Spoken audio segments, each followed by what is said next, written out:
My channel. मैं हूर्वी और स्वागत है आपका मेरे चैनल पे। मैंने है ना कुछ महीनों पहले मेरे चैनल पे एक वीडियो डाला था सिस्टीन ट्रीटमेंट का, जिसपे मैंने है ना स्टेप बाय स्टेप पूरी प्रोसीजर और उसका कॉस्टिंग सब मैंने आपके साथ शेयर किया था। इनफैक्ट इससे पहले मैंने जो जो ट्रीटमेंट करवाई थी, क्या ट्रीटमेंट ने रिएक्ट किया था, मेरा हेयर स्ट्रक्चर कैसा होता गया, पूरा मैंने इन डिटेल वीडियो आपके साथ शेयर किया हुआ है। तो वो वीडियो पे ना मुझे बहुत सारे कमेंट्स आए थे कि हमारे हेयर डैमेज हो चुके हैं, बहुत फ्रीजी है, केराटिन की वजह से, स्मूथनिंग की वजह से डैमेज हुआ है, तो ये ट्रीटमेंट की वजह से रिपेयर होंगे, हमें करवाना चाहिए नहीं करवाना चाहिए, या फिर हम लोग फ्रिक्वेंटली कलर कर रहे हैं अपने हेयर पे तो हमें करवाना चाहिए या नहीं करवाना चाहिए। बहुत क्वेश्चंस थे। इनफैक्ट कुछ ने तो इंस्टा पे मुझे फोटोज भेज के भी पूछा था इतने डैमेज है तो हम लोग करवाए या नहीं करवाए। तो ये सारे क्वेश्चंस के आंसर मैं ये वीडियो में देने वाली हूँ। लेकिन हाँ, आपने वो वीडियो नहीं देखा तो पहले जाके देख के आना, फिर ये वीडियो देखना, तो आपके भी सारे क्वेश्चंस के आंसर मिल जाएंगे। तो मैं आपको सबसे पहले ये एक बात बता दी हूँ कि हर एक ट्रीटमेंट हर एक के हेयर पे अलग अलग रिएक्ट करता है। वो है ना आपके वर्जिन हेयर पे करवा रहे हो तो अलग रिएक्ट करेगा, ऑलरेडी ट्रीटमेंट हेयर पे ट्रीटमेंट करा रहे हो तो अलग रिएक्ट करेगा। तो आप कंपेयर नहीं कर सकते। बहुत बार ऐसा हो सकता है कि मैंने जो इश्यूज फेस किए हैं वो आपको नहीं करने पड़ेंगे और आपको कुछ अलग ही प्रॉब्लम्स होंगे। तो मैं यहाँ पे मेरा एक्सपीरियंस शेयर कर रही हूँ। मैंने करवाया था ना, उससे पहले मेरे हेयर बहुत डैमेज थे, तो आप वो जाके देख लेना कि कितने हेयर डैमेज हो चुके थे और मैंने क्यों करवाया था। तो हर एक बात के है ना दो पहलू होते हैं, नुकसान भी होते हैं और फायदे भी होते हैं। तो पहले बात करते हैं फायदे की। तो मैंने क्यों करवाया था, ऑलरेडी बहुत डैमेज थे तो मुझे रिपेयर करने के लिए ट्रीटमेंट करवाना था। तो मेरे हेयर स्टाइलिस्ट ने मुझे सजेस्ट किया था और मैंने ये ट्रीटमेंट करवाया था। उसके बाद मेरे हेयर एकदम मैनेजेबल हो चुके थे। इनफैक्ट बहुत फ्रीजी थे, उसमें से मैनेजेबल हो गए थे। एक अलग सा शाइन आ गया था मेरे हेयर पे, मुझे बहुत अच्छा लग रहा था जो। और उसमें क्या था ना, टाइम सेव हो जाता है, मुझे बार बार कहीं पे जाना है, कुछ करना है तो स्टाइल करने नहीं बैठना पड़ेगा, ऐसे ही वॉश करके मैं निकल जाऊंगी।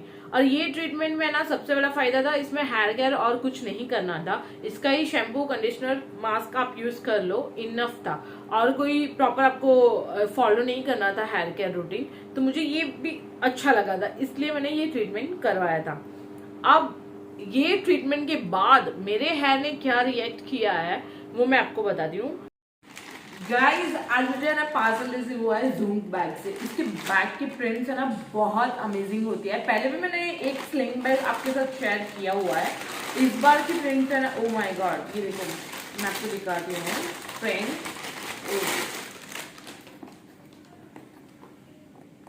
बहुत ही सुंदर सी प्रिंट है, मनला प्रिंट है, बहुत कलरफुल और अच्छी, मुझे बहुत पसंद है इसकी क्वालिटी। और बैग है ना गिफ्ट ऑप्शन के लिए सबसे बेस्ट चॉइस है। मुझे तो है ना कभी भी कुछ याद नहीं आता है ना तो मैं बैग गिफ्ट कर देती हूँ।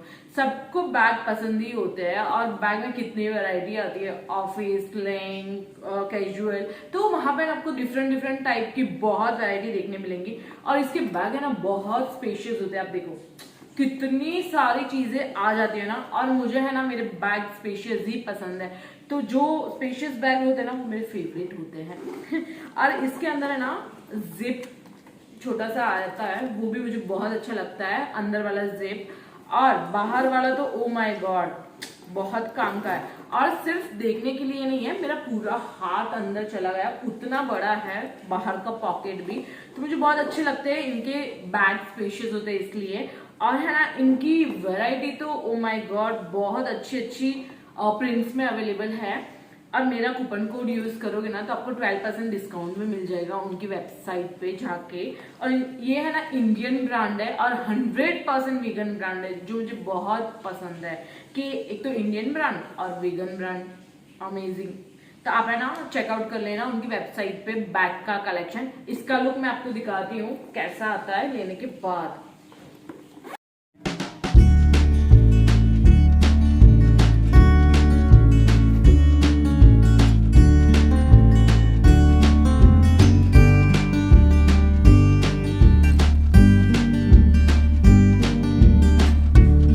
बात करते हैं प्रॉब्लम्स की, जो मैंने आफ्टर सिस्टीन फेस किया था। तो है ना, सबसे पहले मैं बताती हूँ आपको कि कोई भी ट्रीटमेंट से कोई भी हेयर खराब हुआ है तो आप उसे कोई भी वापस केमिकल ट्रीटमेंट से रिपेयर नहीं कर सकते। ये बात आप लोग समझ लो। मुझे समझने में बहुत टाइम लग गया है, इसलिए मैंने ट्रीटमेंट पे ट्रीटमेंट करवाती ही गई हूँ। बट यहाँ पे आप स्टॉप हो जाओ। अगर एक ट्रीटमेंट से आपके हेयर डैमेज हुआ है तो स्टॉप कर दो। आप वापिस दूसरा कोई ट्रीटमेंट उसे रिपेयर करने के लिए नहीं ले सकते हो। अगर लोगे तो और वो डैमेज होने वाले है, क्योंकि एट द एंड वो केमिकल ट्रीटमेंट है जो वो रिएक्ट करने ही वाला है। कितनी भी अच्छी केमिकल ट्रीटमेंट हो, लेकिन वो केमिकल ही है, आपके नेचुरल हेयर में वो डैमेज करेगा ही करेगा।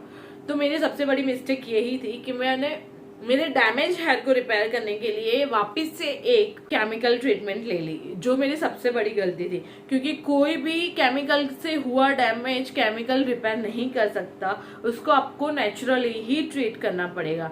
तो आप वहां पे स्टॉप कर दो। तो पहले देखते हैं अभी का मेरा जो हेयर स्ट्रक्चर है। अभी आप देखोगे ना मेरा हेयर स्ट्रक्चर, तो यहाँ से एकदम से वेवी है, पूरा वेवी हो चुका है। इनफैक्ट बहुत हद तक वेवी हो चुका है मेरा हेयर स्ट्रक्चर। जैसे कि मेरे बचपन से कर्ली हेयर हो ना, वैसा हो गया है यहाँ से। और मुझे आफ्टर कुछ ही टाइम ब्रेकआउट्स होना इतना स्टार्ट हो गया था। इनफैक्ट मैं अभी भी ऐसे अपना पोनी बनाती हूँ तो यहाँ पे आपको दिखेगा, ये देखो, बहुत गंदा ब्रेकआउट्स हुआ है, ये देखो। तो सबसे पहली बात कि कोई भी ट्रीटमेंट की वजह से आपके हेयर डैमेज हुए हैं तो कोई भी ट्रीटमेंट उसे रिपेयर नहीं कर सकता, क्योंकि कोई भी केमिकल की वजह से डैमेज हुई चीज कोई भी केमिकल रिपेयर नहीं कर सकता। मेरी सबसे बड़ी गलती यही थी कि मैंने सोचा कि इससे मेरे बाल एकदम रिपेयर हो जाएंगे। मुझे ऐसा कुछ इश्यू नहीं था, बट मुझे रिपेयर मतलब मैनेजेबल चाहिए थे, वो फ्रीज निकलना चाहिए था, वैसा था, तो मैंने इसलिए करवाया था। इनफैक्ट मेरा बालों में फ्रीज तो वापिस आ गया है, आप देख सकते हो। मैं आपको पीछे का हेयर स्ट्रक्चर दिखा देती हूँ, और ये फ्रंट का है,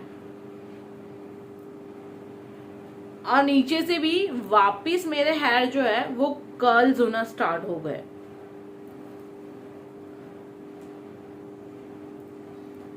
और मेरे हेयर ऑलरेडी थीन थे, वो और भी थीन हो गए बिकॉज ऑफ ब्रेकआउट्स। तो ये सबसे बड़ी प्रॉब्लम जो है मैंने फेस की थी। और मेरे हेयर पे है ना, ये सिर्फ 3 महीना या 3.5 महीना ही रहा था, क्योंकि मेरे हेयर ऑलरेडी डैमेज थे, बहुत फ्रीजी थे। तो 3 या 3.5 महीने तक ही इसका इफेक्ट मुझे दिखा। उसके बाद मेरे हेयर ने बहुत वियर्ड बिहेव करना स्टार्ट कर दिया था, ये देखो। और मुझे जो इसका शैम्पू कंडीशनर था ना, वो भी सूट नहीं हुआ। मुझे इसका शैम्पू बिल्कुल सूट नहीं किया। मैं इनका शैम्पू जब तक यूज कर रही थी मुझे स्कैल्प में इचीनेस फील होती थी। तो ये भी एक मेरा सबसे बड़ा प्रॉब्लम था कि मैं शैम्पू चेंज भी नहीं कर सकती थी, और वही शैम्पू मुझे सूट भी नहीं हो रहा था। तो उसकी वजह से भी मुझे प्रॉब्लम फेस करना पड़ा है। तो ये बात आप ध्यान रखना, आपका स्कैल्प आपका हेयर जो आपको बोल रहा है वो सुनना, कि वो इचनेस की वजह से भी मेरे हेयर फॉल होना स्टार्ट हो गया था, हेयर ब्रेकआउट्स हो रहे थे। और दूसरा इसका सबसे बड़ा नुकसान, आप ऑयलिंग नहीं कर सकते, क्योंकि ऑयलिंग करने की वजह से वो ट्रीटमेंट का इफेक्ट बहुत जल्दी चला जाता है। और मेरी स्कैल्प को ऑयलिंग की बहुत आदत थी, तो ऑयलिंग ना करने की वजह से मेरी स्कैल्प और ड्राई और इची होने लग गई थी, और मुझे कभी कभार डैंड्रफ भी फील होने लग गया था।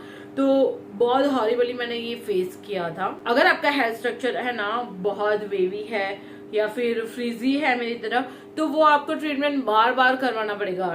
3-3 महीने 4-4 महीने के गैप में वापस आपको करवाना ही पड़ेगा, क्योंकि तुरंत ही मेरी तरह आपको ये स्ट्रक्चर देखने मिल जाएगा। आप देखो, मेरा पूरा आगे का हेयर्स ऐसे दिखते हैं। तो आपका भी अगर कर्ली हेयर्स है या बहुत फ्रीजी हेयर है तो आपको ये बार बार करवाना पड़ेगा, जो सबसे बड़ा प्रॉब्लम का बात है। क्योंकि है ना, ड्यूरिंग द प्रोसेस आपकी आईज इतना बर्न करती है, इतनी हद तक बर्न करती है कि आंसू है ना रुकेंगे ही नहीं। आप मेरे वो वीडियो में जाके देख सकते हो कि मेरी क्या हालत हो गई थी ड्यूरिंग द ट्रीटमेंट। इसलिए अगर आपकी आईज बहुत सेंसिटिव है तो ये ट्रीटमेंट आपको नहीं करवाना चाहिए।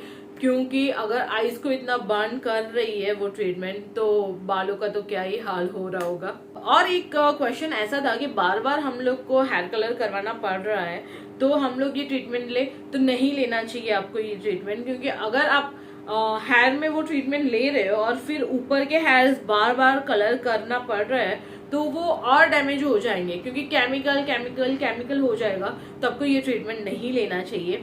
और है ना, कोई भी केमिकल की वजह से आपका हेयर डैमेज हुआ है तो कोई भी केमिकल उसे रिपेयर नहीं कर सकता है। ये बहुत बड़ा एक बोलते ना गलत फहमी थी मेरी भी, कि मैंने ट्रीटमेंट की वजह से डैमेज हेयर को ट्रीटमेंट से ही रिपेयर करने का सोचा, बट ऐसे नहीं होता है। केमिकल केमिकल को रिपेयर नहीं कर सकता और डैमेज करता है, तो आपको ट्रीटमेंट ये नहीं लेना चाहिए। क्या मैं ये ट्रीटमेंट वापस करवाऊंगी? नहीं, मैं नहीं करवाऊंगी, क्योंकि जो ट्रीटमेंट के बाद मेरे हेयर मैनेजेबल थे वो ठीक थे, मतलब 3 महीने तक तो ठीक ही थे। और उसके भी दौरान मुझे जो हेयर फॉल स्टार्ट हो गया, जो ब्रेकआउट्स होने लग गए, फिर मुझे स्कैल्प में इचीनेस रहने लग गई, वो सारी प्रॉब्लम्स मैंने बहुत फेस की है। तो मैं ये ट्रीटमेंट वापस नहीं करवाऊंगी। और सबसे बड़ी बात तो मैं वो जो प्रोसेस है जो आई बर्न होता है उससे ही नहीं जा सकती, तो मैं ये ट्रीटमेंट नहीं करवाऊंगी। हाँ, लेकिन मैंने स्टार्टिंग में ही बोला कि हर एक के हेयर पे और हर एक की बॉडी अलग अलग रिएक्ट करती है, तो आप करवा के देख सकते हो। बट हाँ, मेरी तरफ से बिग नो है, मैं ये ट्रीटमेंट वापस नहीं करवाऊंगी। मेरा एक्सपीरियंस बहुत ही हॉरिबल था और मेरी बालों पे वो इतना टाइम रहा भी नहीं, तो मैं वापस 3 मंथ्स के लिए करके वो ट्रीटमेंट नहीं करवा सकती। इतना पेन, इतने एफर्ट्स, इतना उसका जो बजट बहुत हो जाता है। आफ्टर मेंटेनेंस उसका ही शैम्पू कंडीशनर, हाँ उसका शैम्पू कंडीशनर भी कुछ सस्ता नहीं आता, तो वो भी आप यूज करना सब बहुत बड़ी बात हो जाती है। इससे अच्छा है मैं अभी अपने हेयर पे होम रेमेडीज और हेयर केयर करके उसको रिपेयर कर रही हूँ। इनफैक्ट काफी हद तक जो आपने देखा होगा ना कि मेरे पुराने वीडियो में मुझे यहाँ पे बहुत सा यहाँ पे डैमेज हो चुका था, तो वो मैंने रिपेयर कर लिया है। इनफैक्ट मुझे जो ब्रेकआउट्स यहाँ से हुआ था वो भी मैंने बड़ा के थोड़े बढ़ा लिए है। तो मैं आपको बताती हूँ कि डैमेज हेयर है तो कोई भी ट्रीटमेंट नहीं करवाए, क्योंकि डैमेज हेयर ऑलरेडी बहुत वीक हो जाते हैं। उस पर ट्रीटमेंट, केमिकल ट्रीटमेंट कराना मतलब और भी उसे डैमेज करना। कुछ टाइम तक तो वो अच्छे रहेंगे, लेकिन फिर वो वैसे ही रिएक्ट करेंगे, उससे भी बुरा रिएक्ट करेंगे। तो डैमेज हेयर पे कोई ट्रीटमेंट नहीं करवाए। अगर हाँ आपका कर्ली स्ट्रक्चर है और आपको स्ट्रेट करना है तो ठीक है, वो भी आपको आफ्टर 3 मंथ्स तो वापस कराना पड़ेगा, क्योंकि ऊपर से तो कर्ल्स आना स्टार्ट हो जाएगा, तो वो आपकी चॉइस है। बाकी डैमेज हेयर पे तो कोई ट्रीटमेंट नहीं करवाना चाहिए, बिग नो है। आई होप सो आपको आपके सारे क्वेश्चंस के आंसर मिल गए होंगे। अगर कुछ भी आपको डाउट है तो आप मुझे कमेंट सेक्शन में पूछ सकते हो, मैं आपके क्वेश्चंस के आंसर जरूर दूंगी। और हाँ, आपको मेरा वीडियो थोड़ा भी यूजफुल लगा है तो सब्सक्राइब करके जाना, सब्सक्राइब बटन दबाना मत भूलिएगा। मिलते हैं नेक्स्ट वीडियो में, टिल देन बाय।